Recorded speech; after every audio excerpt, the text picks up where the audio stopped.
இப்போ 4.5 வருஷம் இன்ட்டிங்க அப்படிதான். இன்னும் 3 மாசம் இருக்கு. இந்த 3 மாசத்துல வந்து நீங்க கரெக்டான தேர்வு எடுத்து ஓட்டு போட்டீங்கன்னு வச்சுங்களேன், அதுக்கான பாதுகாப்பு கண்டிப்பா கிடைக்கும். இப்போதைக்கு ஒரு 3 மாசம் உங்களுக்கு பாதுகாப்பே இருக்காது. ஏன்னா அந்த மாதிரி ஆட்சி நடந்துன்னு இருக்கு. புரியுதுங்களா? பெண்களுக்கு பாதுகாப்பு இல்லை. எவ்வளோ பாலியல் வன்கொடுமை நடந்துன்னு இருக்கு. புரியுதுங்களா? சட்டம் சீர் வந்து சரியில்லை. அதுக்கு வந்து கரெக்டா இந்த வாட்டி வந்து கரெக்டான மக்கள் எல்லாருக்கும் சொல்றேன்.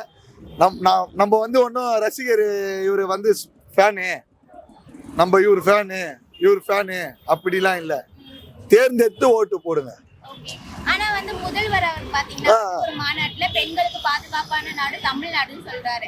ஒரு தரப்புல பாத்தீங்கன்னா திமுக பாஜக கட்சியில இருக்கிற பெண்கள் நேத்திக்கு பாதுகாப்பே இல்ல பெண்களுக்கு சொல்லிட்டு ஏங்க நீங்க வேறங்க, ஒரு டிஎம்கே பேச்சாளர் பேசுறாரு, ஒரு பெண்களை கேவலமா பேசுறாரு.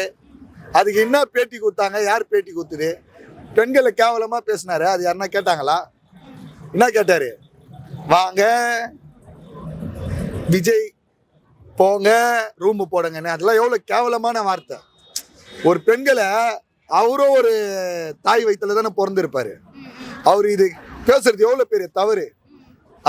எவ்வளவு இல்லை பெண்களுக்கெல்லாம் வந்து விஜய் வரணும், தமிழ்நாட்டுக்கு வந்து நல்லது பண்ணுவாருன்ட்டு அவங்க நினைக்கிறாங்க. அவங்க விருப்பப்பட்டு பேசுறாங்க, இது பண்றாங்க.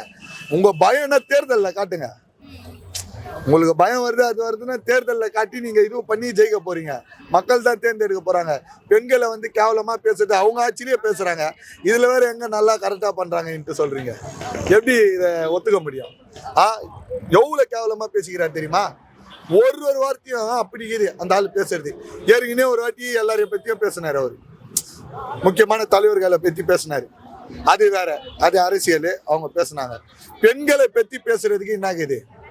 பெண்களுக்கு சம உரிமை ஏற்றுக்கொண்ட பாபா சாஹிப் அம்பேத்கர் கடைபிடித்தத இப்ப வந்து இவ்வளவு கேவலமா நடக்குது. புரியுதுங்களா?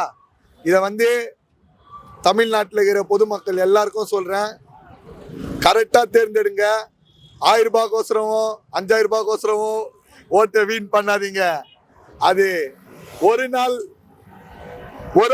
தான் உங்க வீட்டில் இருக்கிறவங்களே அதை செலவு பண்ணிடுவாங்க. 5 வருஷம் யோசிங்க. உங்க வீட்டு பெண்களுக்கு பாதுகாப்பு வேணும்னா கரெக்டான முதல்வரை தேர்ந்தெடுங்க.